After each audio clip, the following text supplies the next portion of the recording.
पूरे बिहार में अपराधों का बाजार गर्म है। ये जो आप बात कर रही हैं ये 24 मई की घटना है। और यहाँ बेचारी वो गरीब बच्ची एक हफ्ता बाद उसको इलाज हुआ तो क्या बचती, कल उसने दम तोड़ दिया। स्वास्थ्य मंत्री मंगल पांडे कहते हैं कि हम हेलीपैड बनवा देंगे और हेलीपैड के ऊपर एयर एम्बुलेंस आएगा और एयर एम्बुलेंस उड़ेगा। और उस पीएमसीएच में लगभग 5-6 घंटे तक वो एम्बुलेंस में तड़पती रही। देखिए ये क्या महिलाओं के लिए करेंगे। मैं दर्शकों को याद दिला दूं कि 2018 में इसी बिहार में मुजफ्फरपुर में बालिका गृह कांड उजागर हुआ था। तो ये जो मामला है ये तो 9 साल की बच्ची है और उसकी मतलब मौत भी हो गई है। ये मामला तो पोक्सो का बन गया है। आप एनएमसीएच को लीजिए, नालंदा मेडिकल कॉलेज हॉस्पिटल, वो भी पटना के बड़े सरकारी अस्पतालों में है। वहाँ अभी एक हफ्ता पहले खबर आ रही, एक मरीज भर्ती हुआ था, उसकी 4-5 उंगलियाँ चूहे कुतर के ले गए। तो हमारे स्वास्थ्य मंत्री हैं मंगल पांडे, उनको तो इस्तीफा देना चाहिए था नैतिकता के आधार पर।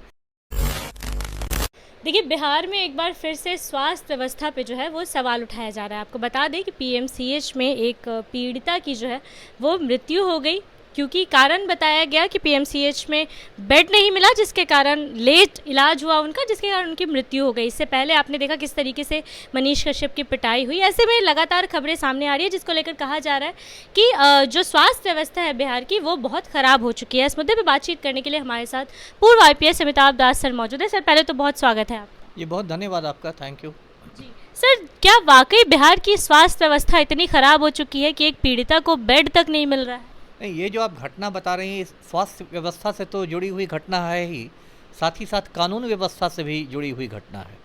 क्योंकि वो पीड़िता ऐसी नहीं कि किसी बीमारी से वो पीड़ित थी, उसके साथ बाकायदा रेप हुआ था, बलात्कार हुआ था और उसकी जान लेने की कोशिश की गई थी, उसकी गर्दन पर वार किया गया था।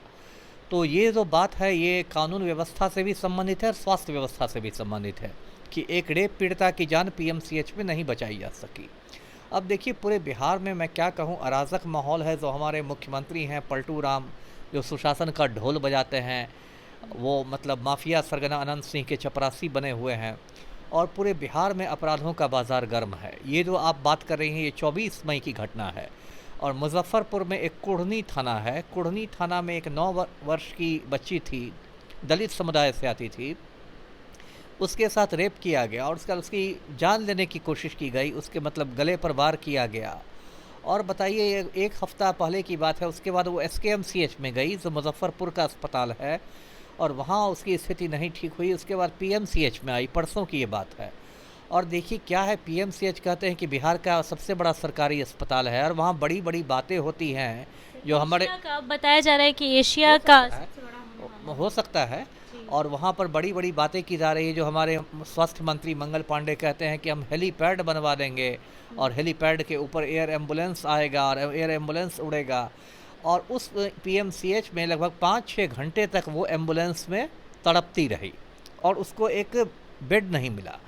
और उसके बाद जब कांग्रेस के प्रदेश अध्यक्ष है राजेश राम, उनको खबर मिली तो राजेश राम गए, वहाँ पर डॉक्टरों से उनकी नोक झोंक हुई, बहुत मुश्किल से उसको एक बेड मिला।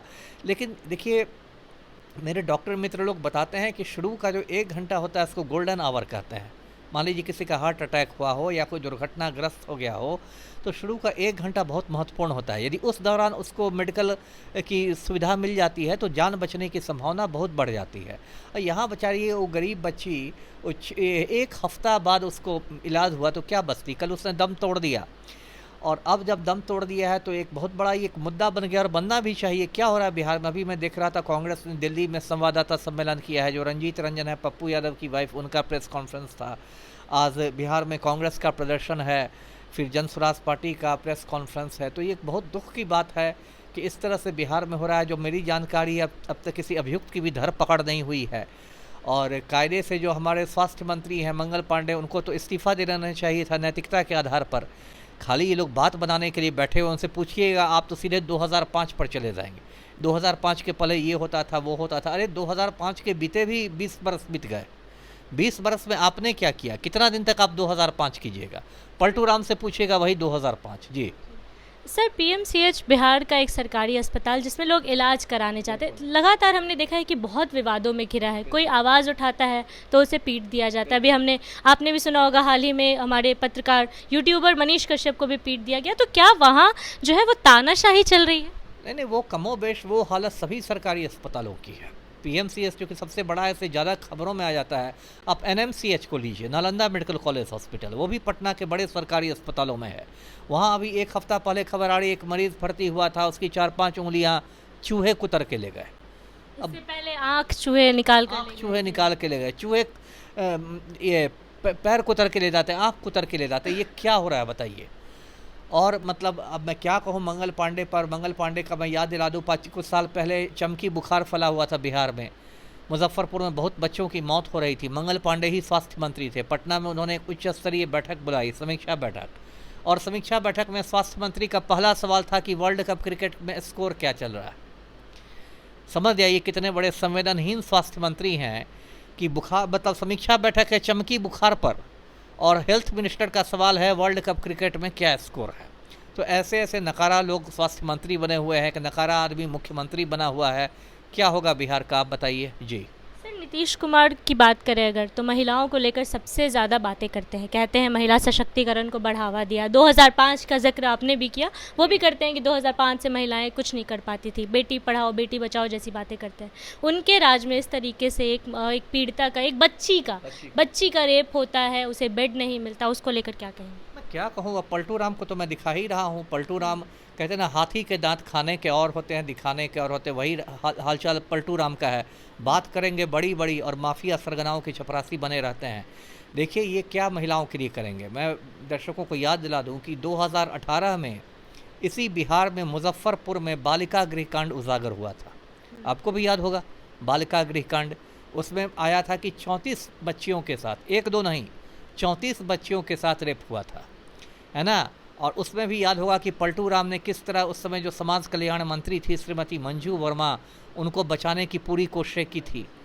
बाद में सुप्रीम कोर्ट ने उस केस में हस्तक्षेप किया। सुप्रीम कोर्ट ने उस केस का ट्रायल बिहार से बाहर दिल्ली कर दिया। तब जाके उसमें ब्रजेश ठाकुर को उम्र कैद की सजा हुई। जंगल राज की बातें तो करते हैं कि पहले हुआ करती थी लालू यादव की सरकार में, अभी तो सुशासन की सरकार। हाँ, तो ये कौन सा राज है? ये जो पलटू राम है, मुख्यमंत्री हैं, ये कौन सा राज है कि एक माफिया डॉन के चपरासी बने हुए हैं। अनंत सिंह बेरोक टोक मुख्यमंत्री आवास में जाता है, एक अणे मार्ग में बंद कमरे में अनंत सिंह के साथ गुफ्तगू होती है। अनंत सिंह बेउर जेल जाता है तो जेल के अंदर उसको तमाम सुविधाएं होती हैं। तो ये कौन सा राज है? जंगल राज खत्म हो गया, अब जल्लाद राज शुरू है। पलटू राम इस जो घटना जो हुई है, इस पे आपकी क्या प्रतिक्रिया है? क्या करना चाहिए सरकार को? नहीं, सरकार को तो सबसे पहले सभी अभियुक्तों की इसमें धरपकड़ करनी चाहिए। उनका स्पिरिट ट्रायल करा के उनको मतलब उम्र कैद और मौत की सज़ा मिलनी चाहिए। जैसे निर्भया केस दर्शकों को याद होगा 2016 के आसपास हुआ था, 2016 के कुछ पहले लगता हुआ था, निर्भया केस हुआ था। उसको लेके हिंदुस्तान बहुत आंदोलित रहा था और बाद में उसमें 4 अभियुक्तों को तिहाड़ जेल में फांसी पर लटका दिया गया था।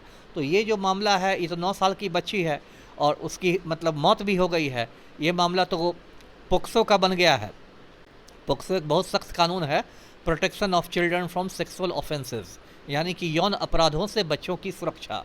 तो पोक्सो के तहत इसमें तो स्पिरिट ट्रायल चला के उसकी मतलब रोज़ाना सुनवाई करा के इसके अभियुक्तों को मौत की सज़ा मिलनी चाहिए और इसको लेके पूरे बिहार में शांतिपूर्ण आंदोलन करना चाहिए विपक्ष को। जी बहुत बहुत धन्यवाद सर हमसे बातचीत करने के लिए। तो चलिए, जिस तरीके से बिहार के स्वास्थ्य व्यवस्था पर सवाल उठाया जा रहा है, उस मुद्दे पर बातचीत करने के लिए हमारे साथ अमिताभ सर मौजूद थे। उनकी बातों से आप कितना सहमत हैं, अपनी राय कमेंट बॉक्स में ज़रूर दें। अभी के लिए इतना ही। ऐसी तमाम खबरों के लिए बने रहिए हमारे साथ, देखते रहिए द पब्लिक पॉइंट्स। धन्यवाद।